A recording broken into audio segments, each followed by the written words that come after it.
This series has a lot of potential.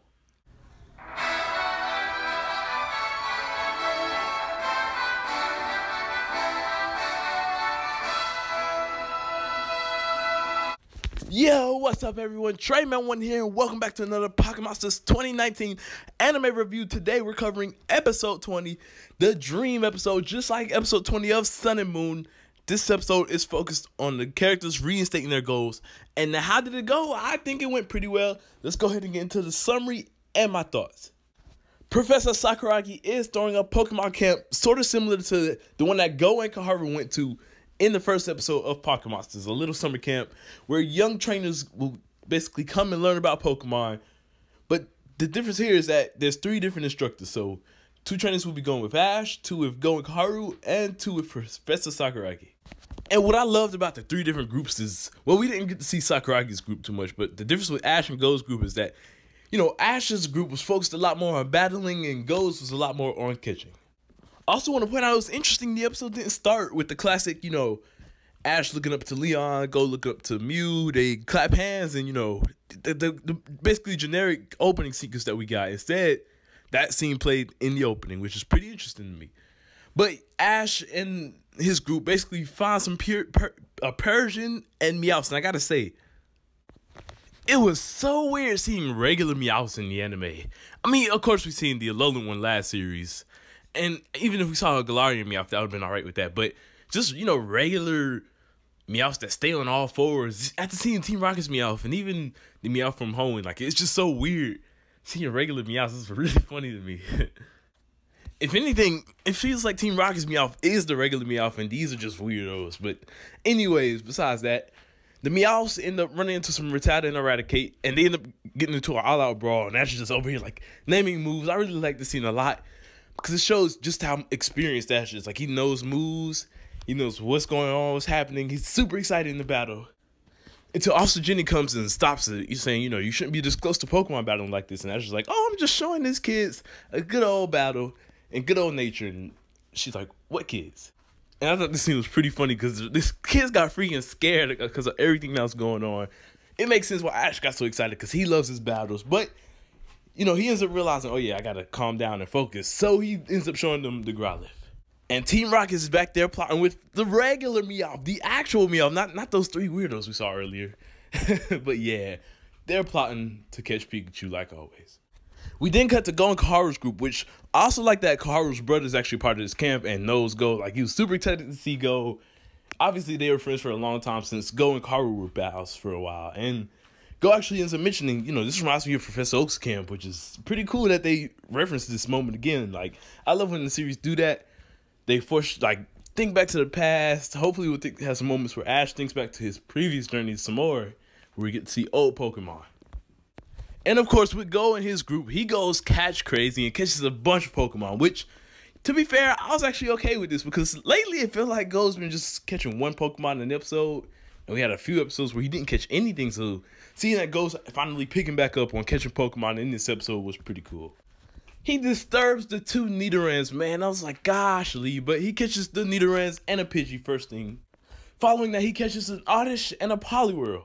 And to finish things off, he goes for that Farfetch, which I'm actually surprised because I thought Go was going to catch the Galarian Farfetch, considering the fact that he said Farfetch can't evolve when he was a child. So seeing that he was actually going for the regular Farfetch kind of deconfirms that. But maybe Ash could get that Galarian one. But also he fails to catch the Farfetch too, so oof. We cut back to Ash once again, and he gets reunited with his Pidgeot. No, I'm just kidding, guys. I'm just kidding. But a group of Pidgeots and Pidgeotos fly by, and, you know, Ash is telling the kids about these Pokemon until he gets the alert of a World Championship battle, which I like. I like this, actually. Like, I like how they're handling this. Like, Ash is just being casual, going about his day, and boom, you know, the World Championship battle happens. Like, I remember in the last episode, Ash had to, you know, look for the trainer and then go to the gym and everything like that. But I can see even it can happen casualty too. So it's pretty cool that this was just a random encounter. And the kids are down to see this battle too. So Ash gets to build his rank and battle this trainer. And with this episode, they had the whole classic, oh, electric type moves don't do much against grass types. And, you know, Ash is like, well, we're still going to find a way to win. And I gotta say, Pikachu did good in this battle. Like, I gotta say, I love the battle animation. For such a small battle, they did put a lot of effort into this animation. And they even had me a little bit nervous for a minute when Pikachu got blasted by Solar Beam. I was like, come on now, you can't lose, my boy. But Pikachu had to remind us that he was the champion of Alola Pikachu and could take these hits. And ends up destroying Meganium easily. Like, I was like, yes, that's our Pikachu. I was so happy about this fight. And I actually believe that this could be a possible rival for Ash in the future. Now, we already have Hoji, which I'm hoping comes back for the World Championship. You know, that's the character that Ash fought in the Battle of Frontier when he went to the home region. But it seems like this trainer has, I don't know, he's just a specific design that seems like he'll be coming back throughout the series. Maybe not as important as Hoji, but I do see this rival coming back. They do a little handshake like, next time I won't lose. So, this is kind of our second rival for the series. Looking forward to him. Basically, after that, Rotom Drone tells him the rank's been updated, and Ash has actually gotten pretty high. He's at 1,512.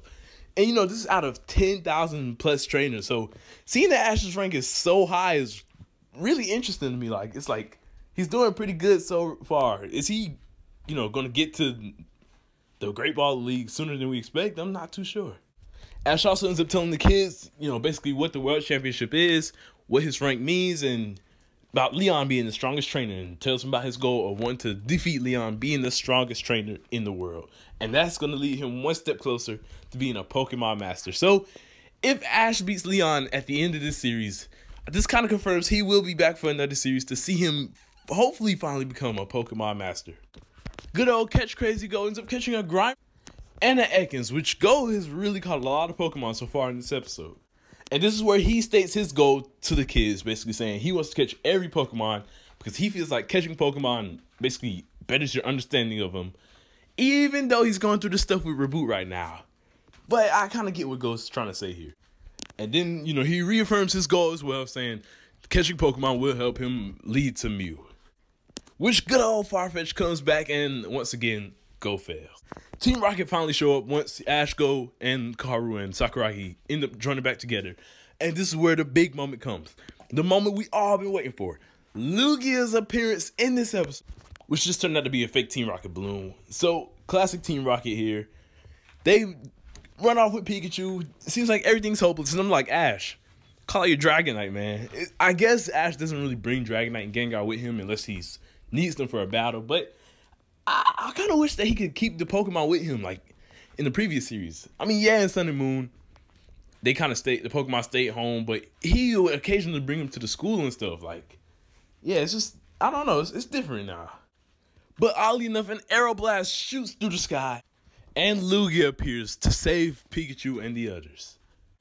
After that, Team Rocket used the Rocket Lottery once again, call out their Pokemon, and Ash and Go quickly take them out with a combo move of Ember and Iron Tail, which I hope that we get to see again if Ash and Go have a multi-battle in the future.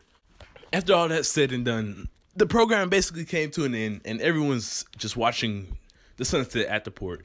And that's when good old Farfetch comes back one more time. Tries to trick Go, but Go actually ends up getting it finally.